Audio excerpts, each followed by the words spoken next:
Bonjour, je suis Olivier de la Pierre FR. Aujourd'hui, je vous présente l'agate mousse et l'agate arbre. Et je commence par une précision. Ce ne sont pas vraiment des agates.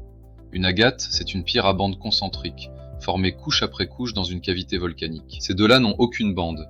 Ce sont des chalcédoines, la même silice, mais transparente et remplie d'inclusions. Dans l'agate mousse, ces inclusions sont de vrais minéraux verts, de la chlorite ou de l'actinolite, piégés dans la silice pendant sa formation. Dans l'agate arbre, ce sont des dendrites, des dépôts d'oxyde de manganèse ou de fer qui ont cristallisé dans les fissures de la pierre. Et voici ce qui surprend tout le monde.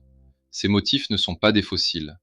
Aucune plante n'a jamais été emprisonnée là-dedans. Les dendrites poussent selon une croissance fractale, le même phénomène physique que le givre sur une vitre ou la trajectoire d'un éclair. La minéralogie imite le vivant par pur hasard, sans qu'aucun végétal n'ait jamais été présent. Conséquence pratique, chaque pierre est un motif unique, impossible à reproduire. Méfiez-vous en revanche d'un vert vif et uniforme. Les verts naturels de l'agate mousse sont mat et irréguliers.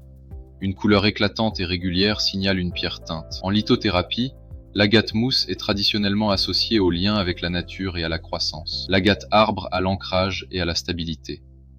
Voilà pour l'agate mousse et l'agate arbre. À bientôt pour une nouvelle pierre.